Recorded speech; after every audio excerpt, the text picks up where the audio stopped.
right, friends, welcome back to the Trans Joycast where we talk about community, life, and joy. I am Andrew, he, him pronouns. And I am Adam, he, him pronouns. Today, we're going to talk about cozy things. It is a crisp lower 40 degrees in Georgia today, and it was just 80. I'm sure to many people listening, we look silly at 40 degrees freezing in Atlanta, but And to them, I say, mind your own business. right? We're cold. Well, we're not because we're so for our listeners, we are wearing. I think we're looking quite dapper, actually. I'm wearing a very soft scarf and a beanie of coordinating colors. And Adam, what are you wearing? I am wearing my beanie and my the jacket that I wore to walk up into the garage and no, but we went out to dinner tonight, and it is so cold that I actually have like three different shirts on. It was cold. I have a nice warm wool sweater on, and my jacket, my hat. Yeah, you're looking so cute and cozy. And if you listen to the last episode, you know that Adam is from somewhere cold, so Yes, he's somewhat legitimate. somewhat. I don't know. My blood has thinned. It's been a while.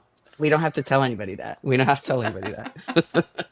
Yeah, so I always get really excited about this time of year when the fall starts coming in and the leaves are changing and the weather starts getting crisp and you can smell folks burning fire in the fireplace or burning stuff in their yards. I'm from California, by the way. That is not something that was alarming to me when I first moved here. So it's like there's a fire somewhere. I'm supposed to be packing my things. No, no, it's actually quite cozy. Being from California, you didn't have the fall really. It was all the No, same. that's true. Actually, when I moved out here, I realized my very favorite things are one, weather, and two, seasons. I'm from Southern California, and I know a lot of people are like, "Why did you move?" And I understand if you're by the beach, it can be really, really nice there. And I was a little further inland, and it got so hot. It was essentially the desert. It got cool at night, but it just does not you just can't tell the passage of time there. So I really love here where we get, if we're lucky, we get a little bit of snow in the winter and we get the fall and the spring is beautiful here. And then there's the pollinating, which I'm is not sure less the rest of beautiful. Atlanta would like that it snows. I don't know. You might be I one of the few. That could be. Speaking of cozy, what was the year that we had what we call snowmageddon or snowpocalypse? I forget which one was which. 2014 or something.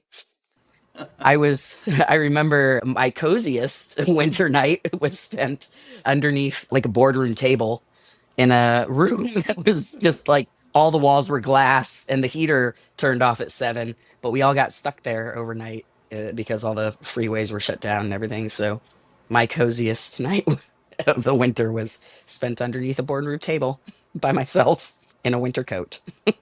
I'm not sure I'd put that on my list of cozy things. No, no. So, yeah, so Adam, how do you and Angela, your wife, how do you and your wife get ready for the fall?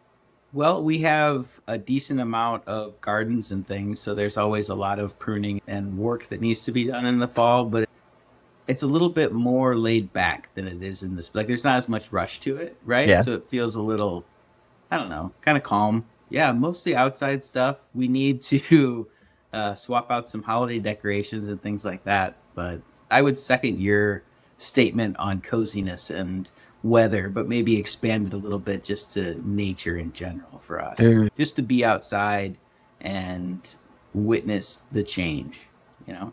I love that. What kind of music do you find yourself turning to? Today I was working up here in the garage and I just had some lo-fi like Mexicano stuff going on. I like for when I work, no words, just music, just a nice background beat. So I guess that's kind of where my brain was today. How about you? Well, obviously we are compatible friends for so many reasons. And you're saying lo-fi. Right behind me, I have a record that I was listening to earlier. I really like chill hop and we are not sponsored, But if anybody ever wanted to sponsor us, this would be a great one. Anyway, Wouldn't that be nice? right. Someday. Chill Hop does a seasonal release, and I really love their vinyl. And so I collect them, and I was listening to the winter one from 2020, which was one of the lost years, I guess, in the pandemic. But yeah, so I really enjoy music. And for me, there's also the performance aspect of music because I play in a Right. band that you used to also play in the Metronomes. And it's, we do a lot of holiday music at this time. And there's something for me. I just really love getting together with folks and making noise with instruments. So, um, yeah, one of my favorite things about this time of year is being able to perform for folks while they're feeling festive. And then being outside, absolutely. I do a lot of walking around the neighborhood. And in fact, I have not been in a running habit in a while. And so I've been trying to get myself back into a running habit.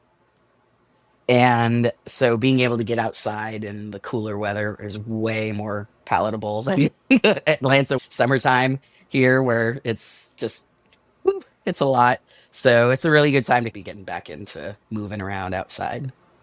Yeah. See, I think for me, and I guess I spent a good portion of my childhood in Florida too. So it's like I love both aspects of that. Like I feel just as comfy, if you will, on that hot summer night down to your boxers in the hammock 'cause it's so hot, like that with all the insects going. That is as cozy as all of these layers and fire. Dearest listener, I know that you don't believe me. dearest listener, oh, I believe that you feel that way. I, True. I appreciate that you, and truth be told, your appreciation of it helps me through the summer because it gives me a reason, like it reminds me of the things that are worth and worthy of celebration then. And the truth is, I am often just trying to sprint to the fall. Well, I we live made for the it. fall. We did it. We We're did here. it. I'll tell you what, a week ago, it didn't seem like it because it was still so stinking hot out. This is Georgia, though, and it's probably not unlike a lot of other areas in our general region, but it is, you go from summertime upper 80s to fall lower 40s in the matter of a day. And yeah, that's kind of normal. I just never end up putting away any of my clothes. No, All you the need fall them all. stuff, all the winter stuff, all the summer stuff, it's always out. That's why that's the case. It's a mess. Please send help. So, something else I was thinking about is the types of foods that I get really excited about at this time of year. And one of my absolute favorite things, y'all, I'm really basic. I love pumpkin everything. If they made a pumpkin mattress, I'd probably buy it. It is something that I am not ashamed of. So, anyway, one of my very favorite things is Sal, my partner, is a chef, food scientist, I'm incredible. pretty sure you should say fiance. Oh, yeah, I suppose that's true. Sal, my fiance, partner, food scientist extraordinaire, is a fantastic chef and makes incredible pumpkin bread. I love it so much that it can be a problem if it's around. It doesn't Not if last you stick long. with the running, you'll be fine. One thing at a time. One thing at a time. Yeah, so when we were first dating, and actually, I don't know that we were even really dating yet, but Sal would probably say we were.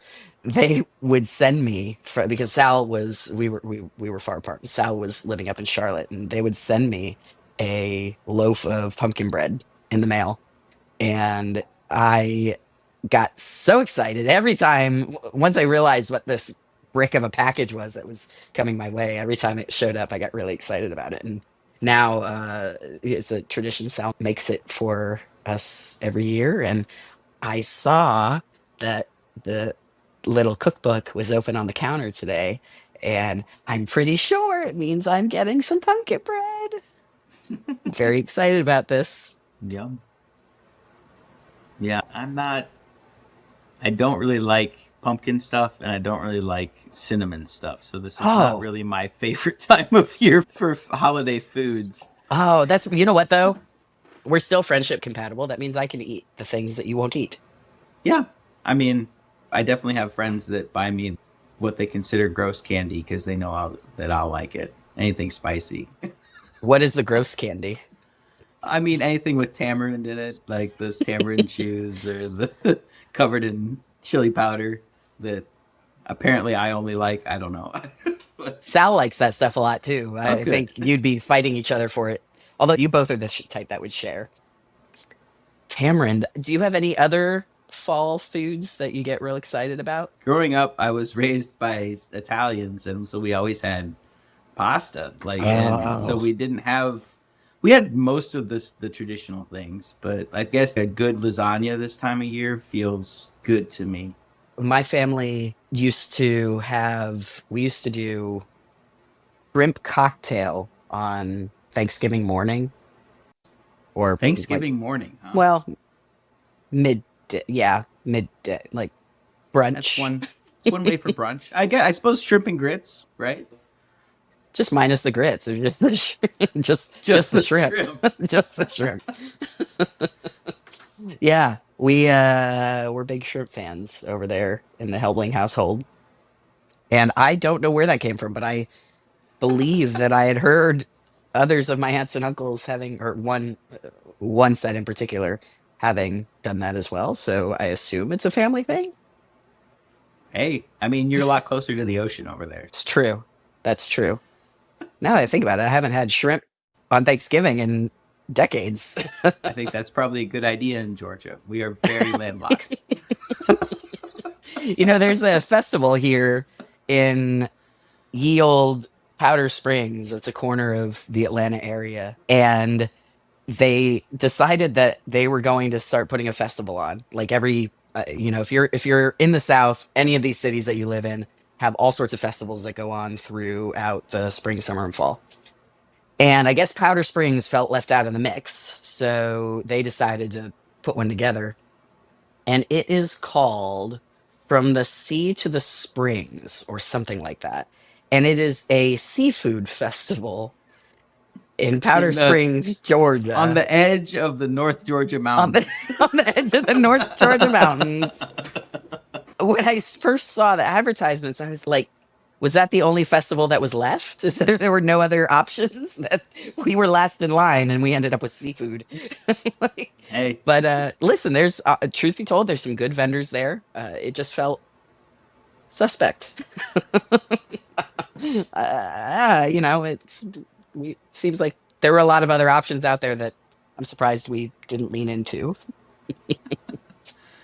we used to do, I think it was New Year's at one of like a family friend, and they would shuck oysters. Ooh, So I always remember everybody sitting around shucking oysters, but no shrimp. I love oysters, and the very first sensory experience I had when you described that was a very distinct smell. Yes. Same with your shrimp cocktail. Maybe we should let's pick a more fragrant fall topic. Maybe a nice pine scented candle or something. There you go. There you go. Speaking of which, do you all do anything different in your house to cozy up for the season? Truth be told, we still have a hole in our ceiling from the hurricane, to be honest. Right. So there's that. So it is nice and crisp in there.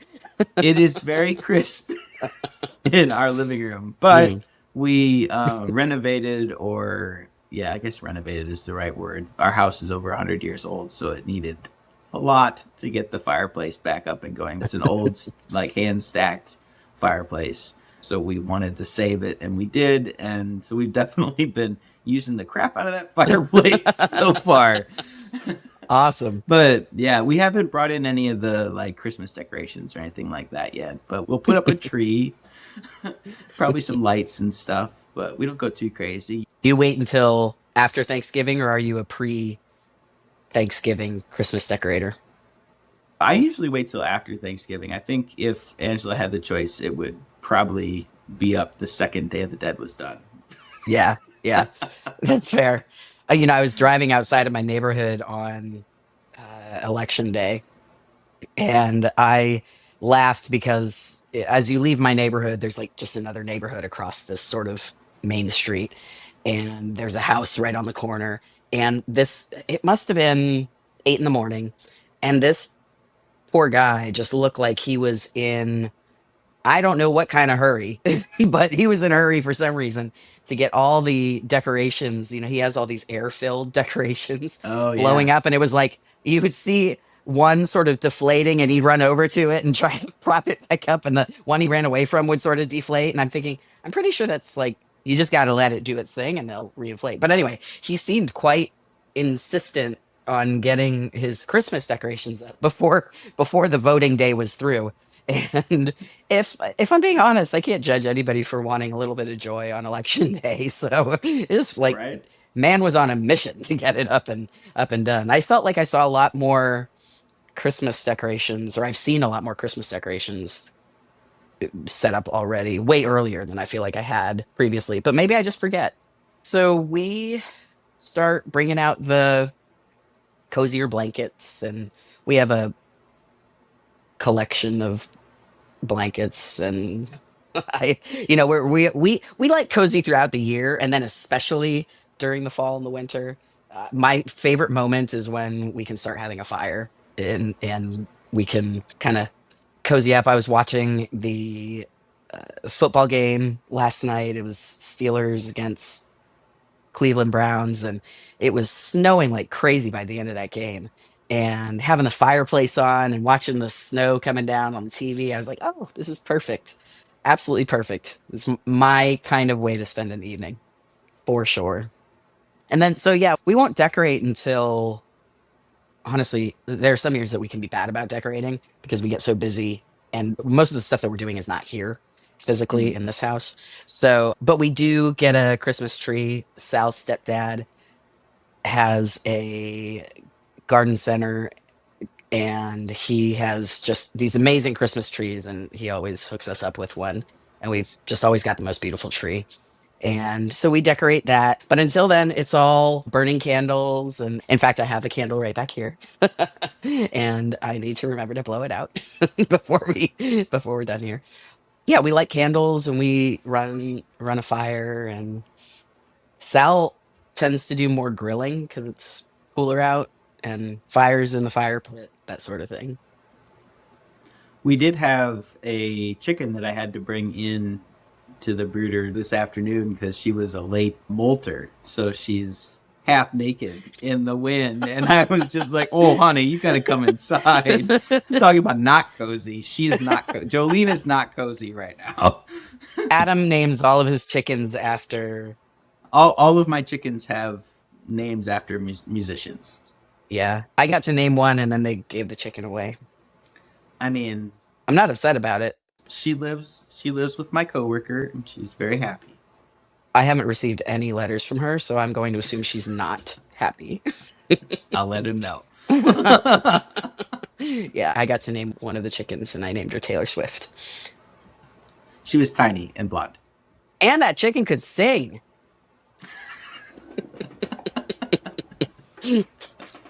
You're welcome. I'll be here for as long as you tune in. Don't tell him that. Right? No we option. we could raise money by having people say, "Stop talking. Take my money." Help the trans community. Shut this guy up. Look, I'm doing it for our people. Yeah. Lord. All right. Do you have any TV shows or movies or anything that you like to turn on around this time of year? I don't know that it's specifically a holiday thing at all, but we lost our internet and we were out for like a day and a half. So we got out our DVD player and we started watching Alias again, which is one of those shows that we bonded over when we first met because it's something that we both kind of watch on repeat for no apparent reason other than it's just comforting to us. I love that. We continued on. We have internet again, but we're still watching Alias on DVDs. I'm so glad to hear you have internet back.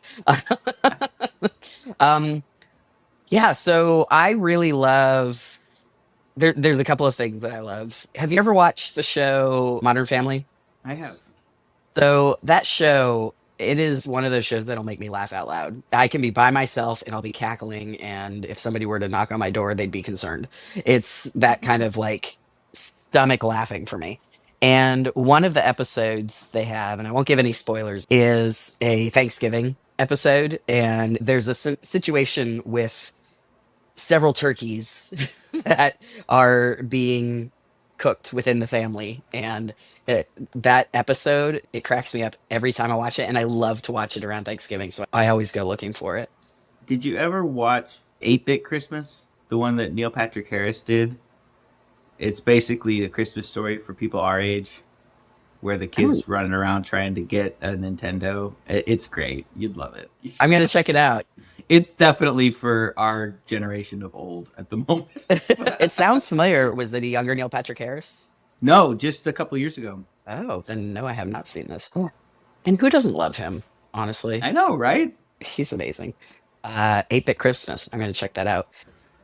I also really, so this could be a whole other episode, but I struggle with the Harry Potter stuff these days because of the author. But that aside, the Harry Potter series used to be something that around this time of year we would turn on just because it feels holiday-ish to me. There's also Lord of the Rings, which is one of Sal's, if not the, it might be the all-time favorite thing of Sal's.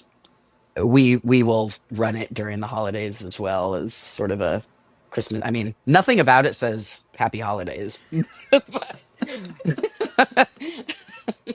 but which might be an indicator of how low our bar is.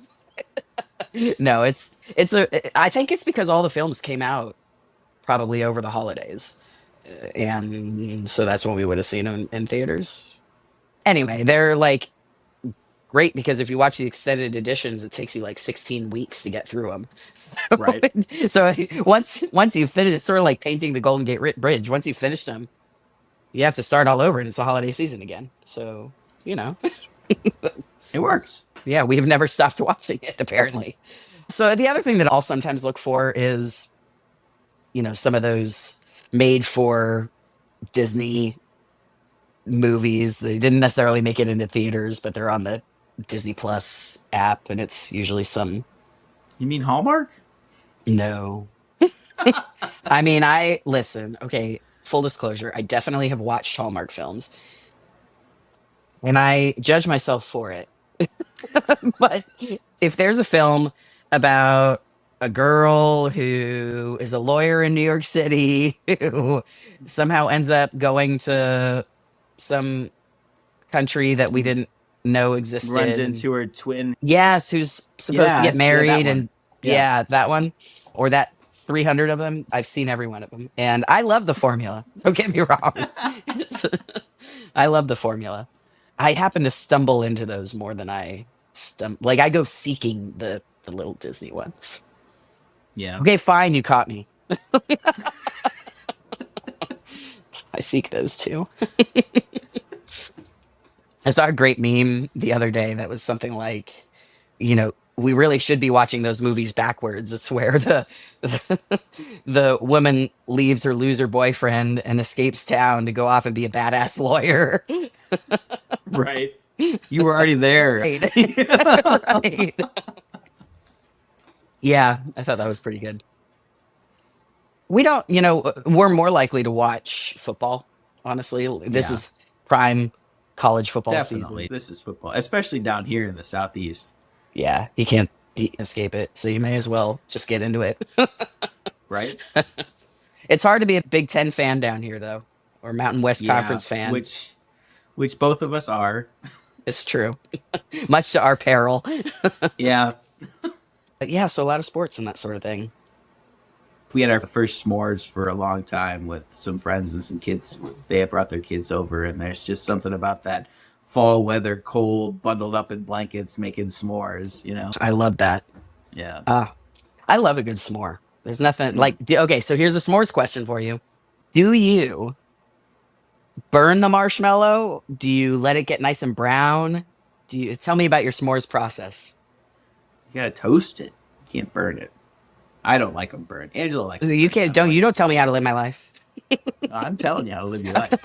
No, I put the graham cracker in the chocolate like right up on the rocks by the fire, so the chocolate starts to melt and the graham Mm. cracker gets a little toasty. And Ooh, then you do your marshmallow and then you put it all together. If it gets stuck ooh. in your beard, you're doing it right. I apologize for doubting your s'mores prowess. I'm embarrassed. How do you make a s'more in the microwave? Oh, I have done that. Let me look. Sometimes times get tough and you got to do it in the microwave. I, I will say, like a microwave marshmallow is not bad. If you put it in the No, it's microwave and it not. kind of gets that funny little texture on the outside, it's actually pretty good. But I will do. So here's the thing. I like the marshmallow to go the distance. I will typically eat one s'more where I've got the patience to toast the marshmallow, and that's great. And I love to try to melt the chocolate just a little bit. And then the sugar rush kicks in, and I'm just roasting marshmallow after marshmallow. But here's what I do. I light the thing on fire, and the trick is not to accidentally fling it somewhere when you're trying to shake it to put it out. So anyway, I like to light it on fire, blow it out. I like to pull the top skin off it, eat that, and then I go in again, baby, and I just get layer after layer of like sugary char. Minus the char, I'm with you. Well, you got to be efficient about the use of the time so that you can cram Fair. Enough sugar in your gullet. before your body realizes it was a bad idea. Right? I would the flinging marshmallow years ago. We were camping, and a friend of mine lit one on fire, and then went Oh ah, no. and like started swinging it, and it just like flung across the campsite and landed on my dog. And she Oh was fine. It wasn't like still flaming by the time it got there, but it was sticky as hell. But it was hilarious to watch that flaming marshmallow. no. It's funnier now than it would have been in the moment, Yes, probably. she didn't mind. She just kind of licked her leg forever. They're doing that after midnight always anyways. Right. Like dogs I think are contractually obligated to make that licking sound after the sun goes down and we're in bed. Yeah. Yeah, I get that.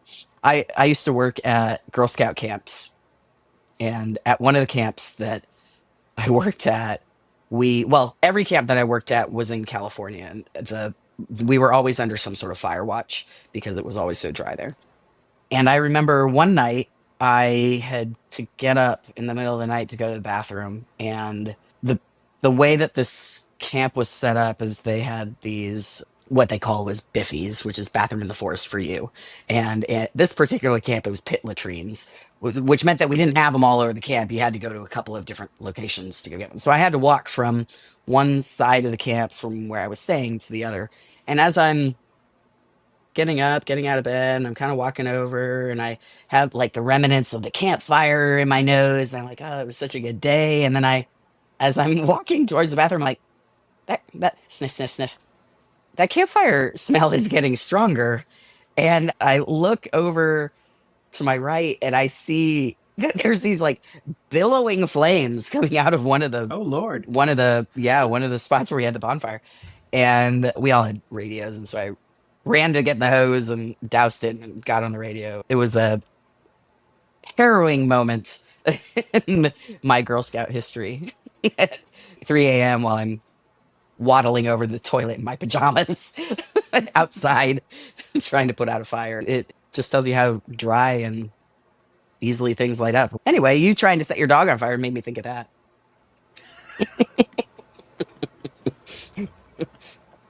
We might cut that. About me setting my dog on fire. No, we're keeping that. Your story was way better. I could tell you one story though. I remember so the city of Decatur here in the Atlanta area has a town center. And one of these events that they put on through the year is I don't know what it's called. It's some sort of marshmallow roasting thing for families. And they set up a fire pit that is approximately, if memory serves, something like 40 feet long and like 5 feet deep. So it's like this giant bar of a fire pit in the middle of their town center. A fire pit like that, first of all, the way they set it up, it's like protected by cinder blocks, and the cinder blocks get hot. And so, I mean, when we say it gets cold in Georgia, it's probably a 45-degree night when they've got this bonfire. So we're all bundled up in our cozy parkas and stuff. Very flammable, by the way. Near this 50-foot long bonfire. Children, when I say it was hot, children were having to army crawl to the fire pit to roast their marshmallows. Their children are on their hands and knees crawling to the fire out of desperation for a single marshmallow. Somebody built too good of a fire. This thing, this thing was so hot that I was wearing a pea coat, and I was like, I am not convinced that this thing's not melting to me. And I know for a fact that the bottoms of my shoes got very soft. It was just the most intense s'mores experience I've had in my life. And, it was meant to be a family fun event. People loved it, but to watch children have to like cr- crawl for the marshmallow roasting experience, it was something else entirely. It didn't have quite the cozy vibe. It had more like army training vibes. I've definitely melted my share of boots on a fire. Yeah, That'll definitely. sneak up on anybody. Yeah, you pull your shoe away and it's kind of gooey and it's got that little, for me, it had the little corner, like the corner of the block that my foot was resting on, permanently etched into the sole of the shoe. You know, we romanticize the idea of having fires. They're kind of a pain in the ass. I mean, that's why when I say I renovated my fireplace, I rebuilt the inside of it and put in a gas log with a remote. And there it is. I love it. So, with the holidays coming up, I know that many of us it can be a challenging time for a lot of us. I know that I've had my challenging years and I've had to figure out ways to make the holidays my own or to, depending on the year, maybe avoid it at times. What have you in the past done to navigate that? I mean, I've definitely had my fair share of holidays where I was not welcome to be home, was not invited to be home. And I mean, that's where we find our chosen family, right? Our friends and the people that can support us all over. Yeah, I think it's just about finding your own traditions and making them yours. Are there things that you have created for yourself in those traditions? Not a lot around Thanksgiving and Christmas for me. I think it's been one of those things that I've just kind of like put on the shelf. And if it happens and it's good, then great. And if it doesn't happen, my expectations aren't there, right? I guess that's kind of sad to say, but I think that's true. And that's okay. A lot of folks don't celebrate. There's no one right way or wrong way to do it. I know that when I moved to Atlanta and I was so far away from where I grew up and my friends were still back home and my immediate family was still over there, it was, and I really couldn't afford to go back even if I had wanted to. I really had a tough time the first handful of years here trying to figure out what that new experience was going to look like. And like you said, it became about, for me, leaning into the family that I was building here and trusting that those experiences were going to lend themselves to new traditions for me. And that is true. I've spent a lot of Thanksgivings a lot of different ways. Had Hmm. lots of Friendsgivings, and these days I go over to Sal's family and we have a handful of different Thanksgiving traditions over there because it's a big family. And all of that did work itself out. But I'll be honest, there were years that wasn't super easy because I was so used to having that tradition to fall back on. I'll say this though, now all these years later, the holidays, the way that I celebrate them is so, so, so meaningful because I have done a lot of work to figure out what it is that I care about within that. And it's things like conversations like this. It's time with people I care about, like Adam and our people, and having our chosen folks who, it takes time to build that community in a place. Yeah. And I'm finally somewhere in a place long enough to be able to do that as myself. And so now the way that I spend my time is so meaningful in a way that it couldn't be before because I just didn't know myself well enough. And it's nobody's fault. It just was what it was. And now I get to choose what that looks like for me. I think you're exactly right. I think a lot of trans people are those misfits, right? That are kind of get shuffled around. That how many holidays have we spent with friends, family, other people's parents? We're on our own a lot. But I think you're right. There's a shift from missing what you didn't have and understanding what you're building and enjoying the family that you do have. There is that in between space when you're not quite there yet. And that's a really hard place to be. This time of year can be really hard for a lot of our trans non binary siblings for those reasons. Yeah, that's true. The culture that we live in also puts so much emphasis on, for a lot of different reasons, and that could be a whole other podcast. Puts a whole lot of emphasis on, what the quote social norms are around specific holidays, especially holidays that are broadly celebrated in our country. And that puts a lot of pressure on everybody unfairly. There's a lot of capitalism involved, there's a lot of religion involved, there's a lot of traditions that have been built on not particularly kind history, not traditions that have been built on not particularly what's the word I'm looking for? Like Thanksgiving sucks as a like if we look at the history of it. I think that's fair to say. There are same way that we started the conversation tonight, right? There's so many different ways that we can feel cozy, comforted, loved. There are so many different kinds of people. You like your pumpkin, and I think of Christmas as lasagna, like Right. all of our families are different. And even if there's the cookie cutter Hallmark movie, this is what Christmas is supposed to be like, realistically, that it might be for somebody. I've never met them, but it might be for somebody. And I think that's handy to remember that is fictitious in a way. The industry is built in such a way as to perpetuate the norm that has always been there. Yes, thank you. And that's just fictitious. And it's good for us to remember that and to recognize that we have the power to change some of those things. Absolutely. Some of the things that I do take from watching things like that is like, oh, I could create a little magic in my spaces that might be inspired by some of that stuff. But the truth is, you're right. Acknowledging that that is not how most people get to experience life, the holidays, et cetera, et cetera. It, that is a healthier way to look at it than simply longing for that to be true. And I really do have to be in the right headspace to be able to watch something like that and appreciate it for what it is rather than just have it make me a little jaded or, I have to be in just the right mood. I think there's a lot of those traditional family moments that we as trans non-binary people lost or were taken Mm. away from us. Not all of us, but some of us have that loss.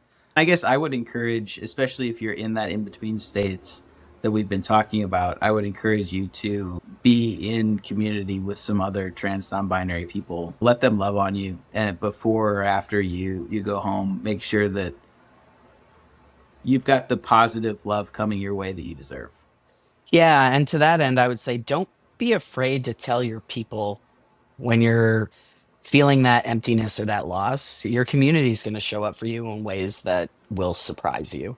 I know that some of the biggest growth that I have experienced in the last 7 years or so in my transition has been that vulnerability and being willing and able to share it with people when I'm in a particular space. And, I probably for a long time didn't feel like I was deserving of any sort of, I didn't believe that anybody was going to create space for me. I didn't believe that it was something that I was deserving of or that somebody was going to take time to do. I think every single one of us who has ever felt that way would be shocked to know that that is simply not true. Somebody wants to and is ready to create that space for you. So if you're afraid that you're not going to have a place to be on, one of the upcoming holidays, talk to your community about it. It's a feeling that will pass, and just keep trying to be intentional about where you're putting your time and energy, because there are folks out there that are going to meet you exactly where you're at. Yeah. And know that you're deserving of that reciprocal time and energy. If you are getting that side eyeball, or what do you call it, the hairy eyeball, The hairy eyeball. at the Thanksgiving table, like that's, again, that's not your people. That's not your people talking to you. That's such a good point, Adam. We were talking about the folks that don't have a place to be, and we haven't really talked about the folks that are in a place who are just going to have a tough time in the place that they're at. Yeah, I mean, what do you do if you know that, or maybe you're in a situation where you have to go home for the holidays and you've been using non-binary pronouns, let's say, but you haven't told your parents yet, and now you've got to go back home. And do you say something? Do you not? Do you put up with the that ache of them using the wrong pronouns? We've got a lot of intense emotional things that we go through this time of year. Yeah. When I went back home for my brother's wedding, I was on testosterone and I hadn't yet told anybody. And the stress of not being able to be yourself when you are becoming yourself is tremendous. That it's a whole lot to carry. And the thing that I would say about that is some of us are just going to be in the spaces that we're going to be in, and there's not a lot that we're going to be able to do about that in the moment. And take a step away, go stand outside, listen to the birds if you can, take a walk, message a friend, send a note to somebody that knows you, that can be your support system. A friend of mine gave me some really good advice probably a good year or two ago, and said, be intentional about building up your support system and ask folks if they're willing to be a part of your support system. And I definitely did that. I'm certain I asked Adam. I'm certain I asked the person that was giving me this advice, and a handful of other folks. And those people that you know that you can count on to reach out to for a breath of fresh air of getting gendered properly and sending you a silly meme or pictures of pets or whatever it is that you need for that self-care. It is okay to take that step away. Man, so many of us have been there and know exactly what that is like to navigate, and it's hard. But if you can give yourself that window of a little bit of self-care, that'll and be really intentional about it, that's gonna go a long way for you. It can be really exhausting, right? Like you said, as you're becoming yourself, you're learning all about yourself, but then you have to put yourself back in this box to go home for the holidays. There's a certain amount of time where that's just a really uncomfortable transfer. Yeah. And so, one of the things that I think I would try to do, if I had known then what I know now, some of the things I would have tried to do is be even more intentional about how I'm spending my energy and where I'm putting it. Like having a plan for how I want to navigate the conversations that inevitably are going to show up. The moments where I know that if I'm getting misgendered, it is going to be so taxing. Having a plan for how I want to navigate that when it does happen, and having something to fall back on that you've already thought about and already put that emotional energy into when you just don't have the emotional energy to give to really kind of think through how you want to respond within your values and your the way you wish to carry yourself. The other thing I found is that was really helpful to me is having a plan for something to look forward to after the fact. And that might just be meeting a friend at a coffee shop. It might be taking a walk with your dog. It might be, you know, planning a fun little picnic find something interesting that you haven't done before and plan it for yourself so that it's something that you can look forward to, that during that stressful time can remember that you've got to look ahead, that is going to be fun for you. I think that's really great advice. What would we say to families supportive of a trans non binary family member? Like what we would have wanted a supportive family situation to look like. What does that look like? What would we want that to look like? I love that. There are family members right now and a lot of different families who are trying to be so supportive of their trans and non-binary kids who are goofing up the pronouns. And it can feel like the end of the world to somebody who is doing their best and then screws it up. The thing that I'll say about that is we know you're trying. And the best path that you can take when that does happen, because it'll happen, shoot, I will do it. I will screw it up.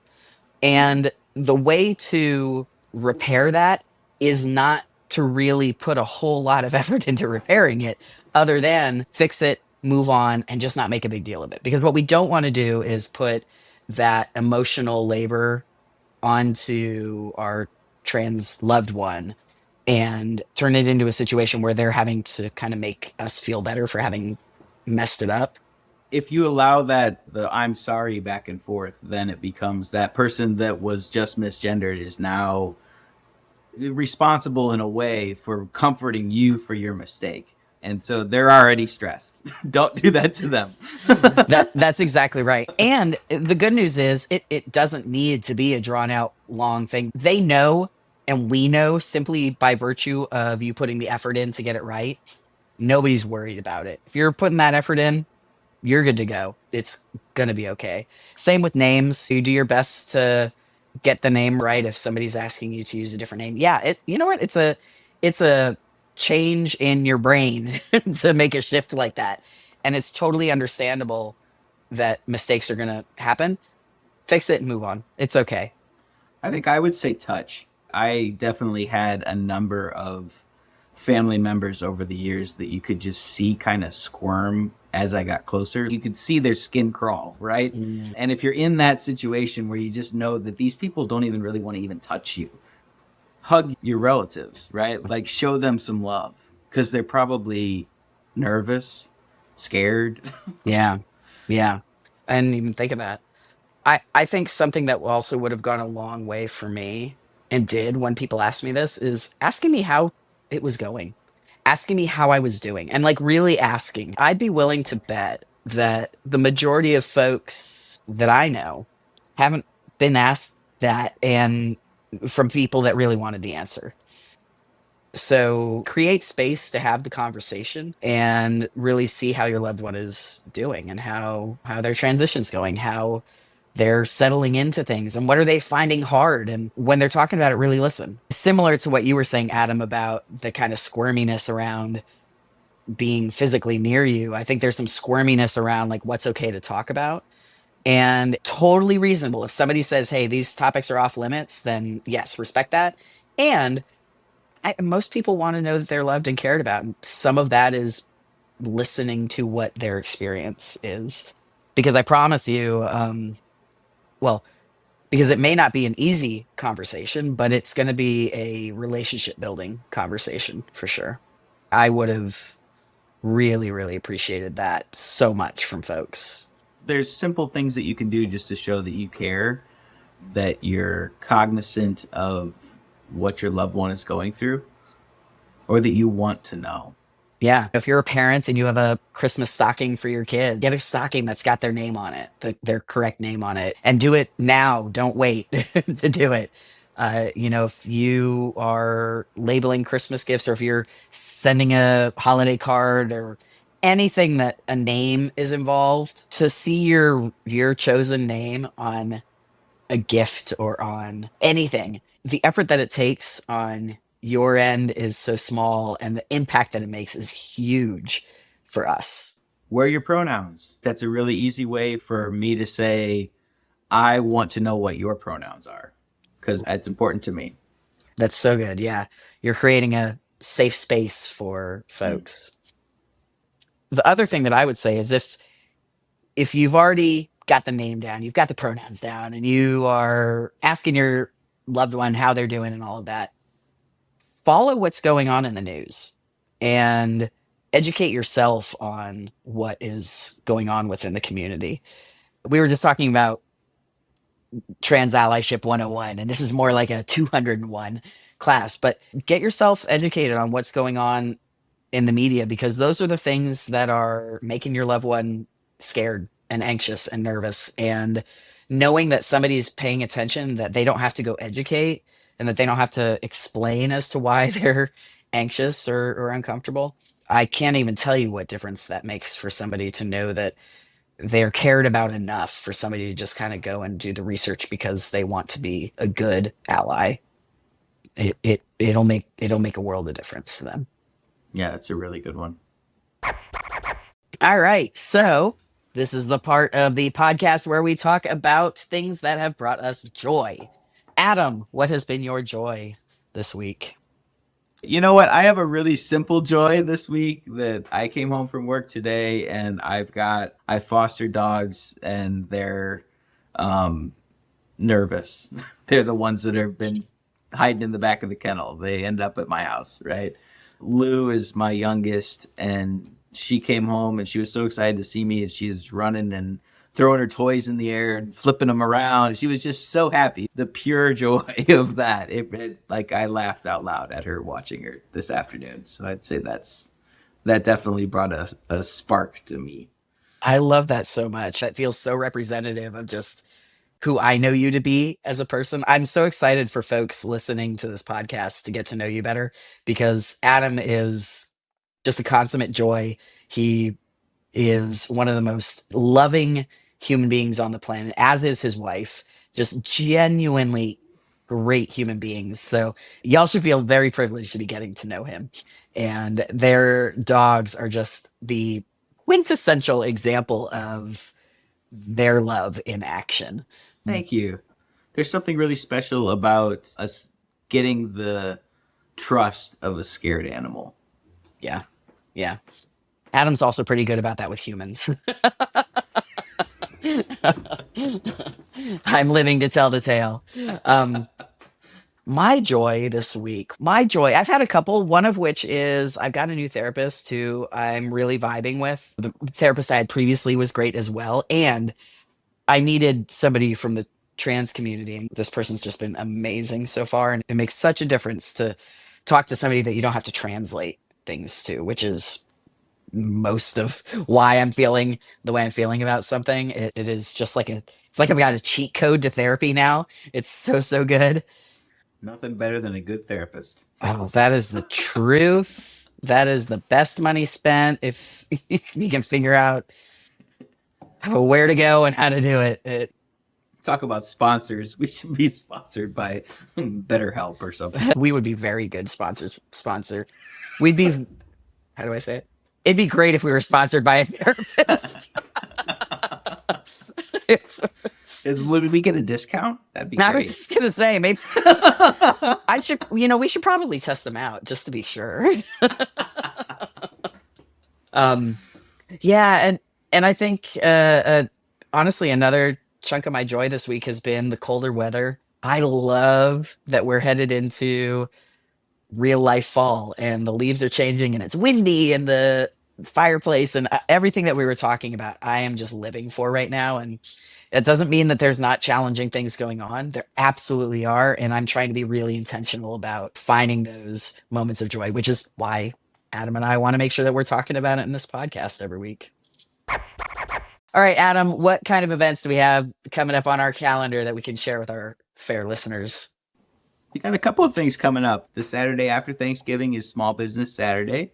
We'd love for you to recommend any trans-owned businesses that you think we should highlight. And we'd also love for you to check out our Etsy store. Everything that we make, we make. Everything we sell is touched by these little hands and sent your way.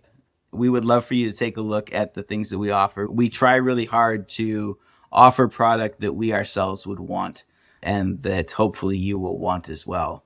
Every bit of our profit goes to our Beacon Fund, which is our grant fund that we are constantly trying to raise money for. So we're a full 501c3, so any donations you make to us are tax deductible. If you are looking for your end of year matching from your company or something like that, we are eligible for those kinds of things too. We initially set a goal of $17,000 and we are so close to hitting that goal for 2024. We're headed towards the end of the year. And so if you happen to have some spare change that you can find between the couch cushions that you are looking for a good cause to put it towards, we would just be thrilled if you would pick us and help us hit that goal. That money goes towards helping spread trans joy and ensuring that trans and non-binary folks in need are able to receive the funding that they need in order to live lives of dignity. For folks that have already donated, we are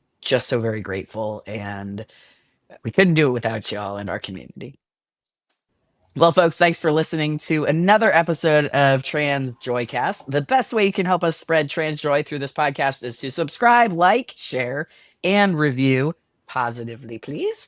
Tell your friends about us. Get your cool lesbian aunt to listen. Ask your mechanic to check out something new. We would love for everybody to help spread the word to continue to try to build this community for all of us. Remember to follow us at Transjoy USA on Facebook and Instagram, and for merch, head over to our Etsy shop. Thank you to all our supporters. We love you tons, and we will talk to you next time.